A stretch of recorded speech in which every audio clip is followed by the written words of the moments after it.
Comece o dia bem informado com a equipe de jornalismo da Verde Vale FM. No ar, Jornal Verde Vale.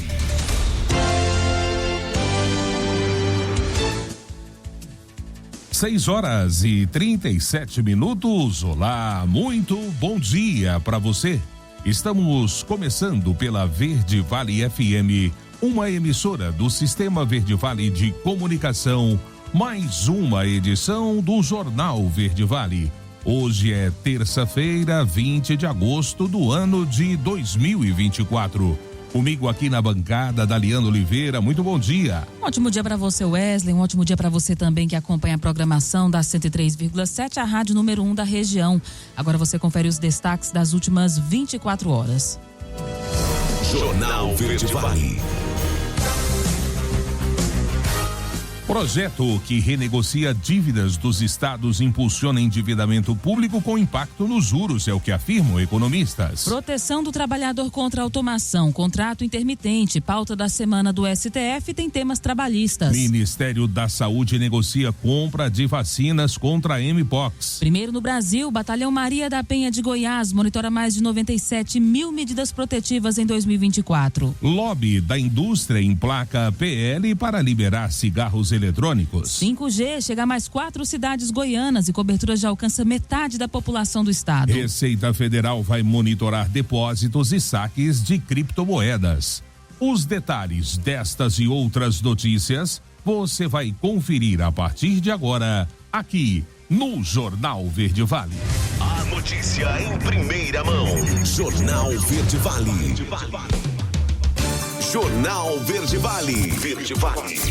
Notícias do Brasil. 6 horas e 39 minutos, uma ótima manhã de terça-feira para você. Sejam todos bem-vindos e bem-vindas a mais uma edição do Jornal Verde Vale. O projeto que oferece uma nova alternativa para pagamento pelos estados de dívidas bilionárias com o governo federal tem o potencial de impulsionar ainda mais a dívida pública brasileira, que já está em patamar elevado para o padrão de países emergentes. O texto foi aprovado nesta quarta-feira pelo Senado Federal. Para ter validade, o texto ainda precisa passar pelo crivo da Câmara dos Deputados. O governo calculou em março que as dívidas dos estados somam mais de 700 bilhões de reais. A maior parte do valor se refere aos débitos de 4 estados: São Paulo, Minas Gerais, Rio de Janeiro e Rio Grande do Sul. O tema está sendo discutido em um momento no qual o governo tenta equilibrar suas contas, buscando déficit zero neste ano e em 2025, justamente para tentar impedir o crescimento da dívida pública, indicador acompanhado com atenção por investidores, que influencia a taxa de juros da economia.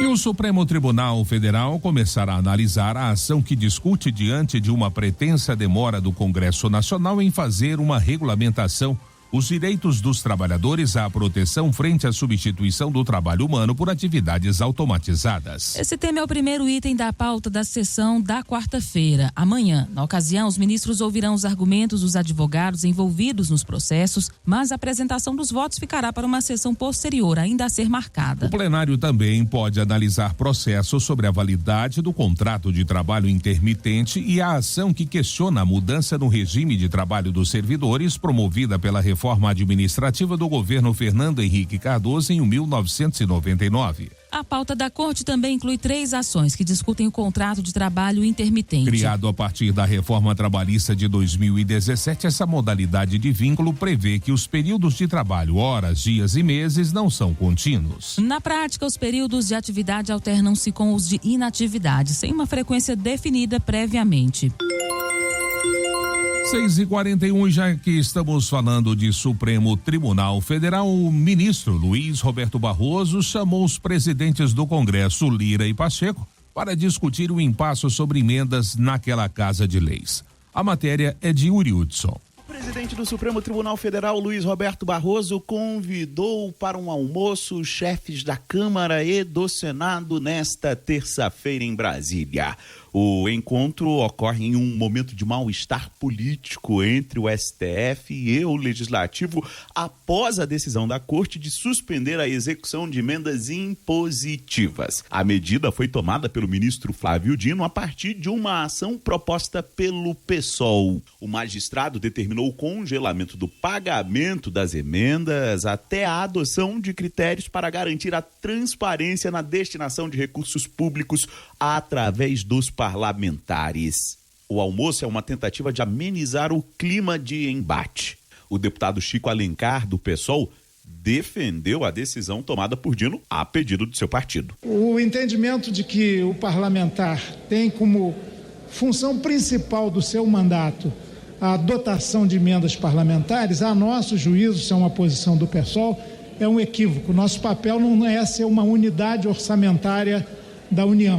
É legislar, fiscalizar o executivo, fiscalizar o judiciário. Mas, de maneira geral, entre partidos da esquerda à direita, a decisão de Dino é criticada. O deputado Cláudio Cajado, que integra a Comissão Mista de Orçamento, destaca que, mesmo nas chamadas emendas PIX, em que as verbas são destinadas pelos parlamentares diretamente aos estados, sem necessidade de contrato, já existem mecanismos que garantem o controle sobre o valor destinado. De todo jeito, ele sustenta que é possível sim ter medidas adicionais para assegurar a clareza e transparência das emendas. Nós podemos sim clarear, colocando ainda mais claro a rastreabilidade, a questão do objeto e a identificação de uma conta corrente específica para o aporte desses recursos financeiros destinados através das emendas especiais, etc. Nós podemos caminhar nesse sentido também, de tornar absolutamente claro. Até o fechamento desta reportagem, o presidente do Senado, Rodrigo Pacheco, havia confirmado presença no almoço.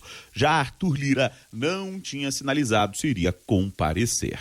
Agência Rádio Web de Brasília, Yuri Hudson. Jornal Verde Vale. Notícias de Goiás. 6h44. Membros da Comissão de Ética do PP devem se reunir ainda hoje para decidir se expulsam da legenda ou não o ex-vereador e candidato a vice-prefeito de Goiânia, Paulo Daher. A reunião foi marcada para as 17 horas e há um clima para que membros do diretório deliberem pelo afastamento de Daher. Caso a situação se concretize, o candidato pode perder a condição de elegibilidade para este pleito. Conforme já noticiado, o Diretório Estadual havia notificado Paulo a apresentar a sua defesa no caso em que teria supostamente atropelado a orientação do partido e dos candidatos de apoiar o candidato do governo à prefeitura, Sandro Mabel, para declarar apoio a Vanderlan Cardoso e de seu próprio nome como candidato a vice do PCdista. O último dia para Daher apresentar a defesa foi justamente ontem, segunda-feira. Agora o PP vai decidir se acata ou não os argumentos dele para a permanência na sigla.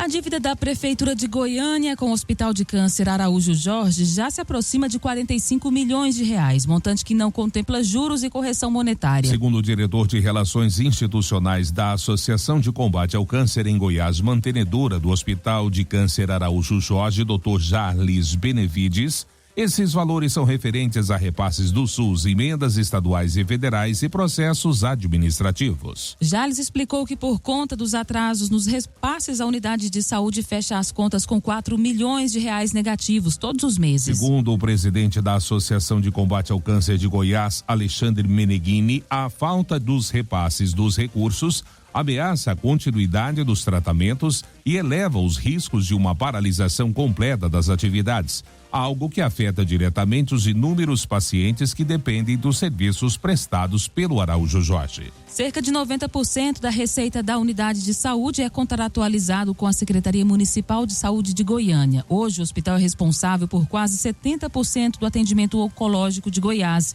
O repasse é feito pela União via Fundo Nacional de Saúde. E Goiás monta 23 pontos de coleta de materiais genéticos em mobilização para achar desaparecidos. Vamos saber dos detalhes dessa ação com José Bonfim.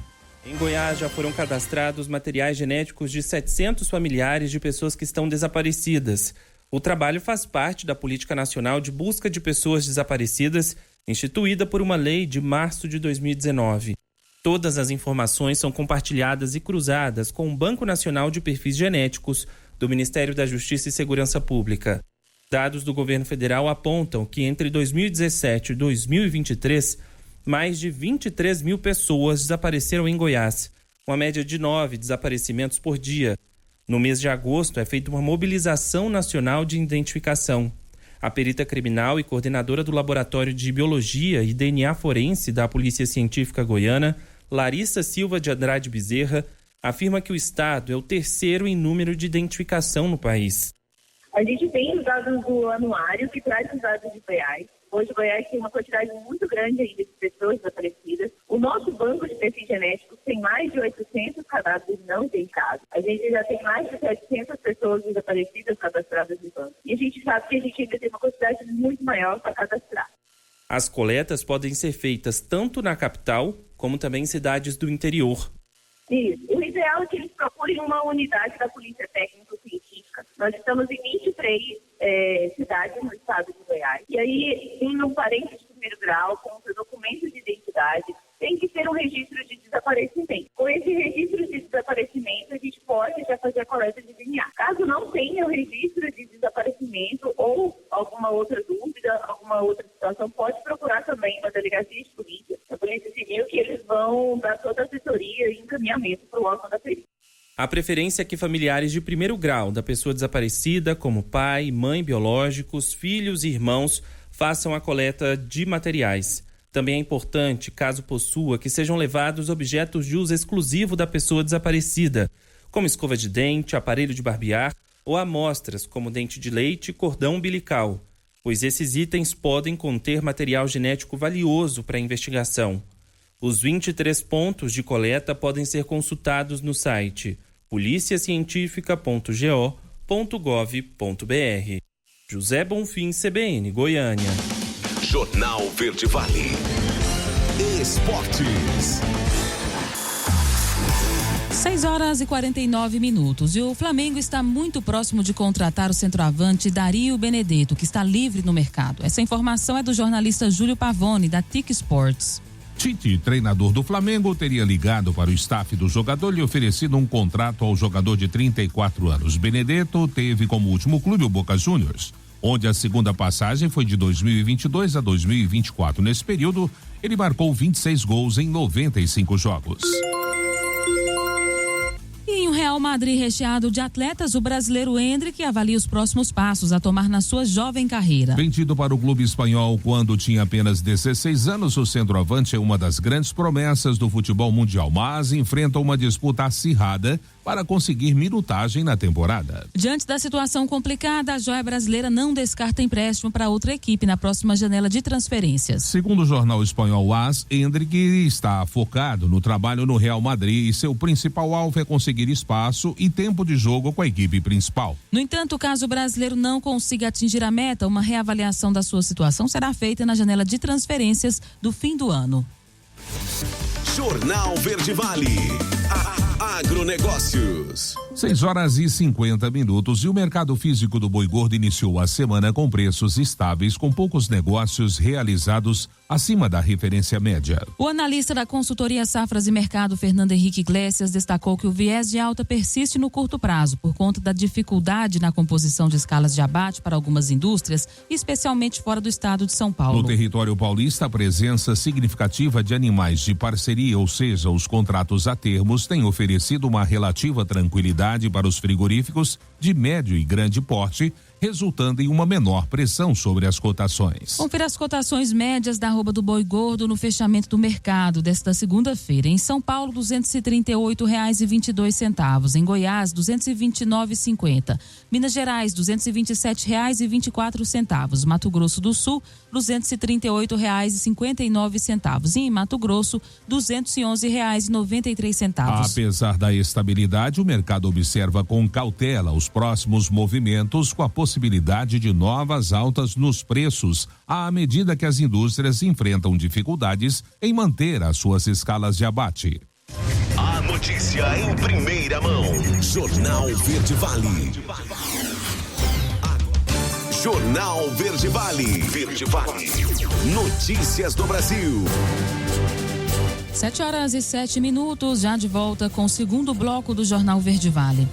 E foi adiada para hoje a deliberação do projeto de lei que trata do regime de transição para o fim da desoneração da folha de pagamento de 17 setores da economia. O presidente do Senado, Rodrigo Pacheco, acatou o pedido de seguir com a discussão da matéria na próxima sessão deliberativa. Na última quinta-feira, o senador Jacques Wagner apresentou ao plenário seu substitutivo, ou seja, o texto alternativo ao PL 1847/24 do senador licenciado Efraim Filho. Jacques Wagner elogiou os esforços na busca de um consenso em torno das regras de transição. Ele diz que o projeto concretiza o acordo alcançado entre os poderes executivo e legislativo para a instituição de um regime de transição com as devidas medidas compensatórias. Como há muitos destaques apresentados ao texto, o relator disse que tentará incorporar o que for possível para apresentar o seu texto final na próxima semana. Não houve quem quisesse discutir a matéria na data dessa segunda-feira. O Ministério do Desenvolvimento e Assistência Social, Família e Combate à Fome, por meio da Caixa Econômica Federal, começou nesta segunda-feira o pagamento do Bolsa Família e do Auxílio Gás, referentes ao mês de agosto. De acordo com o Ministério, o investimento do governo federal no pagamento do Bolsa Família neste mês é de 14,120 bilhões. O programa de transferência de renda atenderá 20.760.000 famílias. Neste mês, o benefício médio é de R$ 681,09 por família. O pagamento do Bolsa Família é feito de acordo com o final do número de identificação social, o NIS do beneficiário, com término previsto para dia 30 de agosto. As transferências são realizadas sempre em dias úteis. E o Ministério da Gestão e Inovação em Serviços Públicos divulgou na noite do último domingo os cadernos de questões do Concurso Público Nacional Unificado, conforme previsto pelo cronograma oficial. O link para baixar os cadernos está no site do CPNU. O participante também pode encontrar as provas na página da Sesgran Rio, dedicada ao concurso, por meio do login no gov.br. Estão disponíveis as questões dos 8 blocos de conhecimento. Apelidado de Enem dos concursos devido à sua dimensão com 2.100.000 inscritos, o concurso terá o gabarito preliminar oficial da prova objetiva, divulgado hoje, terça-feira. Os participantes poderão conferir as respostas corretas na página oficial do certame. Depois da divulgação, os candidatos terão os dias 20 e 21 de agosto para recorrer, caso não concorde com a resolução de alguma questão. Pelo cronograma oficial, a imagem do cartão resposta estará disponível em 10 de setembro e as notas finais das provas objetivas, após avaliados todos os recursos, serão divulgados no dia 8 de outubro. Lobby da indústria emplaca PL para liberar cigarros eletrônicos. Essa matéria você confere com Alain Barbosa. A Instituição da Anvisa para a fabricação, venda e consumo de cigarros eletrônicos tramita no Senado um projeto de lei para legalizar os chamados vapers. A proposta da senadora Soraya Tronic, do Podemos do Mato Grosso do Sul, vai ao encontro da expectativa de usuários, que veem o produto como menos nocivo que o cigarro e até mesmo um caminho para parar de fumar, e da indústria, que faz forte lobby a favor da regulamentação. Psicóloga e diretora-presidente da ACT Promoção da Saúde, Mônica Andrés, explica que um dispositivo eletrônico para fumar, DEF, é até mais perigoso para a saúde por conter metais pesados e substâncias cancerígenas. Além disso, o cigarro eletrônico, eles têm usado os chamados sais de nicotina, que provocam uma rápida e intensa dependência, né? Então, eles são mais potentes que a nicotina utilizada no cigarro convencional, e isso faz com que usuários com pouco tempo de uso do cigarro eletrônico se tornem rapidamente dependentes e muitas vezes percam o controle em relação à quantidade de uso. É muito frequente você ver jovens que usam cigarro eletrônico, por exemplo, constantemente, né? Sem se dar conta, muitas vezes, do quanto aquilo é utilizado no seu dia a dia. A proposta não proíbe a adição de sais de nicotina, nem mesmo de saborizadores e aromatizantes utilizados para camuflar os perigos e estimular os jovens, apenas corantes. Entidades médicas contrárias à legalização assinaram um manifesto contra o projeto de lei, inclusive as que participaram ativamente nos 5 anos em que a Anvisa se debruçou sobre o tema. É muito temerário o Congresso, que muitas vezes pode ter alguns profissionais de saúde, mas não é formado em sua maioria por profissionais de saúde, legislarem sobre esse tema à revelia daquilo que pronunciou a maior autoridade sanitária do país e a revelia daquilo que a maior parte das sociedades médicas que vem se manifestando sobre o tema já se posicionou. Entendemos que liberar vai ampliar o mercado de nicotina, vai acabar facilitando o uso por parte de jovens, quando na verdade a gente teria que caminhar muito mais no sentido de conscientizar, né, para evitar essa iniciação, né, então ampliar as medidas de conscientização. Na justificativa, a senadora Soraya Tronic defende que, mesmo proibida, a utilização dos cigarros eletrônicos tem aumentado a revelia de qualquer regulamentação e controle sanitário sobre os produtos. Agência Rádio Web, produção e reportagem, Alain Barbosa. Jornal Verde Vale.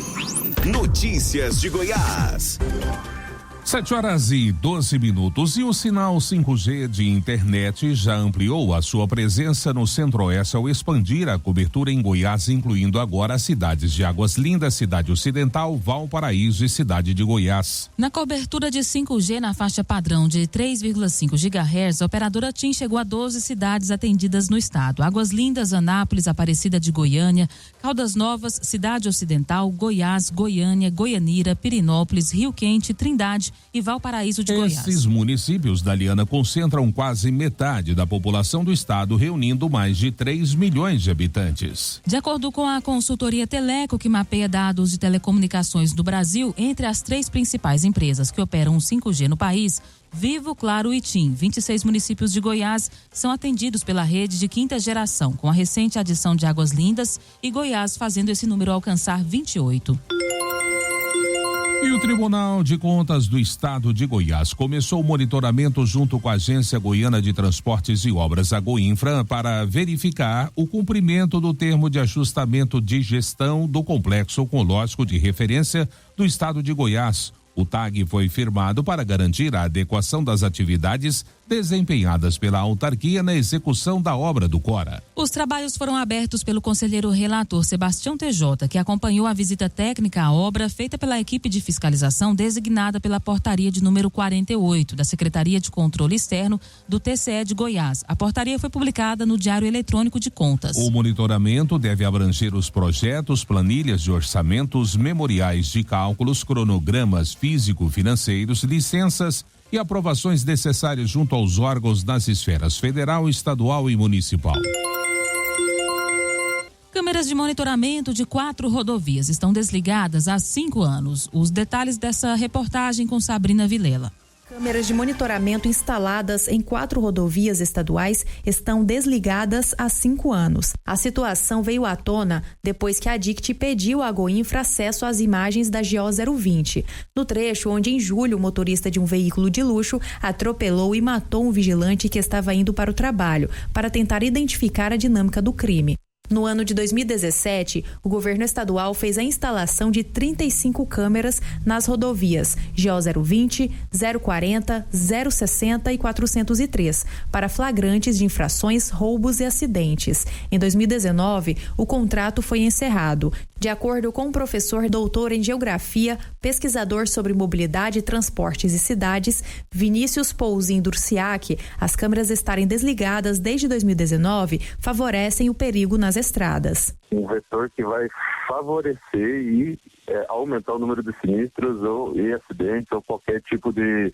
lembrando que é importante salientar que essas câmeras elas têm uma importância que vai muito além, apenas de registrar infrações cometidas por velocidade, ultrapassagens indevidas, mas também é algo que faz ajuda no monitoramento no sentido de fazer a segurança dessas vias. É um dos motivos que acaba afetando, infelizmente, o comportamento dos nossos condutores de veículos motorizados, seja carro, moto, caminhonete, tráfego pesado também.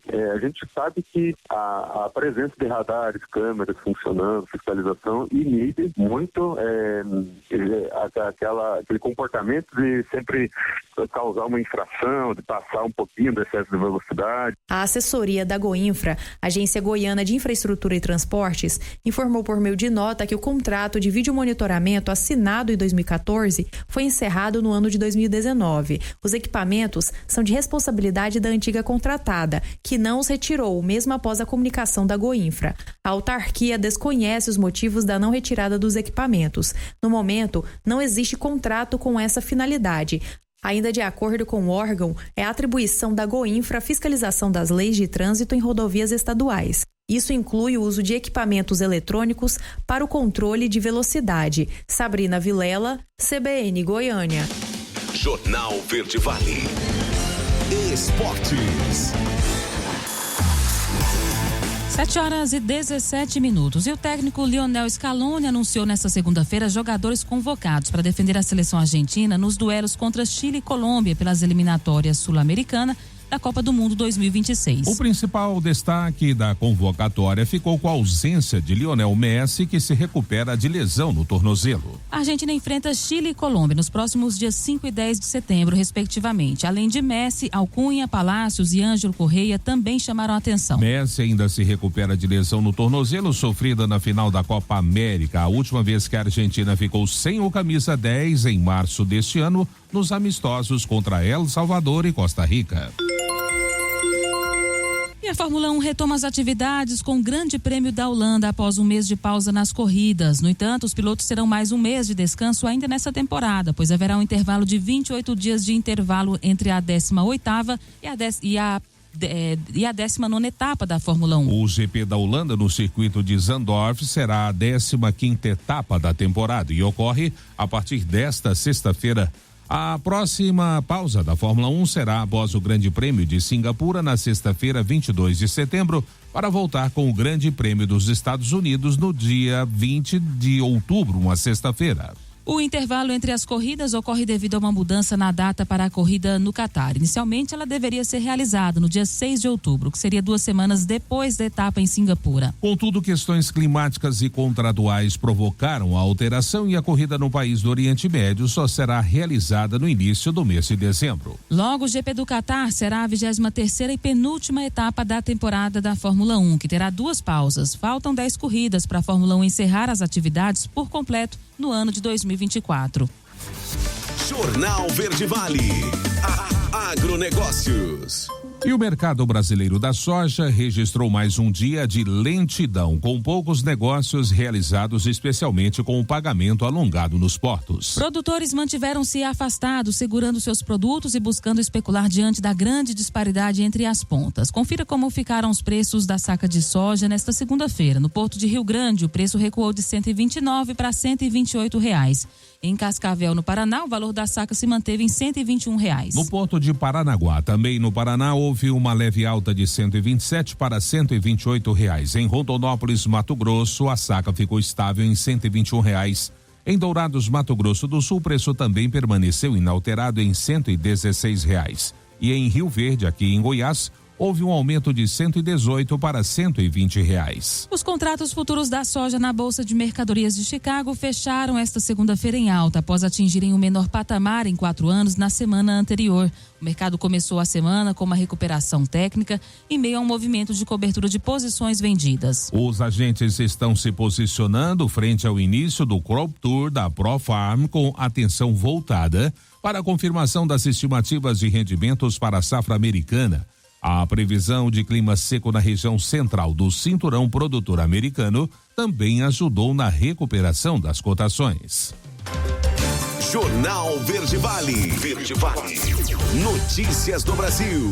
7h21. Em um passo preparatório de alinhamento, a Receita Federal e as empresas de criptoativos se reuniram para discutir novas regras tributárias, numa tentativa de aproximar as normas dos padrões internacionais e aumentar o controle sobre as transações com criptomoedas. Um dos projetos da Receita é captar informações sobre quem deposita e quem saca valores das contas dessas que lidam com criptoativos, para utilizar também no acompanhamento de manifestações de riqueza por parte dos contribuintes. A rápida evolução da criptomoeda e a necessidade de adaptação tanto do mercado quanto da fiscalização foram temas centrais do encontro realizado na quarta-feira, com representantes da ABC Cripto, de empresas brasileiras e prestadores de serviços de pagamento para exchanges internacionais. Conduzida pela Subsecretaria de Fiscalização, a auditora fiscal Andréia Costa Chaves, a reunião apresentou o cronograma do recém-criado Grupo de Trabalho de Criptoativos. 2 especialistas da Receita Federal demonstraram a capacidade do órgão em processar dados, utilizando técnicas tradicionais e inteligência artificial. 7h21, candidatos já podem pedir voto para as eleições deste ano. A propaganda do rádio e da TV começa no próximo dia 30. Vamos saber dos detalhes com a Milena Abreu. Começou o período de campanha política para as eleições municipais deste ano. A propaganda eleitoral está permitida desde a última sexta-feira, dia 16 de agosto. Os candidatos que pretendem concorrer a cargos no executivo e no legislativo de seus municípios estão autorizados a fazer propaganda e pedir voto nas ruas, com uso de bandeiras, adesivos, santinhos, carreatas e comícios. Eles também podem lançar seus sites e pedir votos em perfis de redes sociais e aplicativos de mensagem, mas sem que sejam feitos disparos de mensagens em massa, porque isso é proibido. Pagar para que personalidades e influenciadores veiculem propagandas de candidatos em seus perfis na internet também não pode. Uma eventual manifestação deve ser feita de maneira voluntária. Na TV e no rádio, o período de propaganda eleitoral só começa no dia 30 de agosto. E aí segue até 3 de outubro. Nos municípios em que houver segundo turno, a propaganda eleitoral será entre os dias 11 e 25 de outubro. Da Rádio 2, Milena Abreu. 7h23. Último intervalo do Jornal Verde Vale desta terça-feira. No próximo bloco, Ministério da Saúde negocia compra de vacinas contra a Mpox. Primeiro no Brasil, o Batalhão Maria da Penha de Goiás monitora mais de 97 mil medidas protetivas em 2024. E claro, também espaço para as nossas notícias locais. Não saia daí. A gente volta já trazendo tudo para você. Jornal Verde Vale.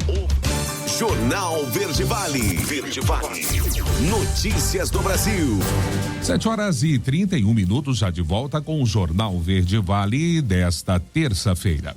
Olha, ao menos 42 mil candidatos nas eleições municipais deste ano mudaram a declaração de cor e raça que deram no último pleito em 2020. A alteração atinge 1 a cada 4 candidatos que concorreram nas últimas eleições municipais e estão agora participando da disputa em 2024. Esses candidatos com novas autodeclarações representam 9,3% de todas as 454 mil candidaturas que foram inscritas para a disputa de 2024 e adicionadas no sistema do Tribunal Superior Eleitoral até às 16h30 da sexta-feira. Os números ainda podem oscilar, uma vez que as inscrições que foram feitas presencialmente ainda estão sendo adicionadas à plataforma. A maior parte das mudanças foi de candidatos que se identificaram como brancos em 2020 e agora se autodeclaram pardos. Esse grupo representa 40,4% de todos os que mudaram o registro de raça. Em números absolutos, eles são 16.900. Esse tipo de alteração no cadastro étnico-racial da Justiça Eleitoral dá ao candidato o direito de usufruir das cotas eleitorais para candidatos negros. O movimento contrário de pardos para brancos vem na sequência, com 27,6% das alterações de pardo para branco, 11.500. E após a Organização Mundial da Saúde, a OMS, declarar que a Mpox é novamente uma emergência de saúde pública de interesse internacional, o Ministério da Saúde negocia a compra da vacina que combate o vírus. No total, a pasta busca adquirir 25 mil doses com a Organização Pan-Americana da Saúde. O anúncio foi feito pela secretária de Vigilância em Saúde e Ambiente, Ethel Maciel, durante o evento de reinauguração do Centro de Operações de Emergência em Saúde na última quinta-feira. Desde 2023, quando a Agência Nacional de Vigilância Sanitária, Anvisa, liberou o uso provisório do imunizante conhecido como Janus ou Invanex, produzido pela farmacêutica Bavarian Nordic, cerca de 47 mil doses foram recebidas e mais de 29 mil foram aplicadas. Segundo Clarissa Damasano, chefe do Laboratório de Biologia Molecular de Vírus da Universidade Federal do Rio de Janeiro, houve baixa adesão à campanha de vacinação contra a Mpox em 2023. A virologista é um dos 16 membros do Comitê da Organização Mundial da Saúde que avaliou a emergência do surto de mpox. 7h34. Entre os mais de 400 mil candidatos que pretendem disputar as eleições este ano, a maioria é homem e casado. Os detalhes desses números com Milena Abreu. No dia 6 de outubro, eleitores de 5.568 municípios brasileiros vão às ruas eleger prefeitos e vereadores. E mais de 455 mil candidatos em todo o país se registraram para a disputa dentro do prazo, que terminou na quinta-feira da semana passada, dia 15 de agosto. Entre eles, cerca de 424.600 querem uma cadeira na Câmara de Vereadores dos seus municípios. Os demais pretendem concorrer como prefeitos e vice-prefeitos. Pretendem porque os registros dependem da validação da Justiça Eleitoral, que vai analisar cada pedido para saber se os candidatos são aptos a disputar as eleições. O número exato de candidatos na disputa só será conhecido depois desse processo. Ainda de acordo com os registros feitos junto à Justiça Eleitoral, o perfil médio do candidato este ano é o de homem, casado, com 46 anos e ensino médio completo. Além disso, 53% dos candidatos se declararam pardos ou pretos. Brancos são 46% do total, indígenas e amarelos menos de 1%. Apesar das mulheres serem a maioria da população brasileira, ainda são minoria entre os candidatos. 66% são homens e 34% mulheres. Da Rádio 2, Milena Abreu. Jornal Verde Vale. Notícias de Goiás. 7h36. E primeiro do país, o Batalhão Maria da Penha é uma unidade de polícia militar de Goiás especializada em combater a violência contra a mulher. Nomeada em homenagem à Lei Maria da Penha, essa unidade se dedica ao acompanhamento de medidas protetivas de urgência, atuando de maneira multidisciplinar para assegurar a segurança e o bem-estar das vítimas. Em outra iniciativa pioneira, a Patrulha Maria da Penha foi a primeira polícia do país a ter um sistema próprio e integrado de gestão das medidas protetivas. Comparados os dados do primeiro semestre do ano passado com os de 2024, a Polícia Militar Goiana realizou um aumento de 330% nos acompanhamentos de medidas protetivas, passando de 28 mil para 97 mil atendimentos. Além de comandante, Dirlene é também coordenadora estadual das Patrulhas Maria da Penha, que estão localizadas em todo o estado de Goiás, alcançando os 246 municípios. E uma jovem morreu afogada em um rio de Caiapônia, aqui na região oeste de Goiás. De acordo com a Polícia Civil, Roberta Goulart Pérez tinha 20 anos e se afogou enquanto tentava atravessar o rio a cavalo com o pai. O caso aconteceu na tarde desse domingo, mas o corpo de Roberta só foi encontrado ontem. O delegado Ramon Queiroz explicou que a jovem tinha o costume de acompanhar o pai a cavalo. Ainda segundo o delegado, após a jovem cair com o cavalo em um poço dentro do rio, o pai tentou socorrer a filha e buscar reforços. Ele foi até uma fazenda vizinha onde pediu ajuda e contou que a filha teria se afogado no rio. O caso é investigado pela Polícia Civil e a Polícia Técnico-Científica fez perícia no local. A jovem faria 21 anos nessa terça-feira. Homem é multado em R$50 mil por soltar peixes exóticos em um parque de Goiânia. Vamos saber dos detalhes com a Raquel Alves. Um homem foi multado em R$50 mil por soltar cerca de 2 mil peixes exóticos no lago do Parque Antônio Wagner Codó, localizado no setor Parque das Flores, em Goiânia. O caso foi encaminhado à Delegacia Estadual do Meio Ambiente para uma possível abertura de um inquérito criminal. Conforme relatório técnico do órgão ambiental, algumas das espécies soltas foram identificadas, incluindo carpas, pirararas, tilápias e pintados reais, todas consideradas exóticas para a bacia hidrográfica de Goiânia. A Gerência de Proteção e Manejo da Fauna alertou que a introdução indevida dessas espécies pode levar ao declínio das populações nativas devido à competição, causando desequilíbrio no ecossistema e prejudicando a diversidade genética e morfológica dos estoques locais. Nos 25 parques públicos de Goiânia que possuem lagos, há placas que proíbem a natação e a pesca, conforme a legislação do plano diretor da cidade. A Agência Municipal do Meio Ambiente, a AMA, reforça que a soltura dos animais nesses locais é proibida, pois pode causar danos ambientais. Todos os lagos dos parques de Goiânia são monitorados pelo órgão ambiental e o manejo das espécies só é recomendado quando há risco real ao meio ambiente. Raquel Alves, CBN Goiânia. Jornal Verde Vale. Esportes. 7h39. E nessa terça-feira há o sorteio da Copa do Brasil, mas o anúncio da convocação de Dorival Júnior para a data FIFA entre 2 e 10 de setembro, as eliminatórias contra Equador e Paraguai, continua pendente. Pode ser que saia ainda esta semana, na sexta-feira, mas também pode ser que apenas na próxima segunda-feira. A verdade é que os clubes já conhecerão seus adversários nas quartas de final da Copa Nacional, agendadas no calendário da CBF para 28 de agosto e 10 de setembro. Eventualmente terão mais gente no departamento médico e saberão apenas depois se perderão jogadores para os seus treinos na esperada ou sonhada semana de descanso. Dorival assistiu com atenção ao início das principais ligas no fim de semana, assim como os clássicos do Campeonato Brasileiro. A lista dos próximos convocados, a qual pode ser turbinada por brasileiros que atuam no exterior, tem 2 asteriscos devido a contusões e que ainda podem ser alteradas.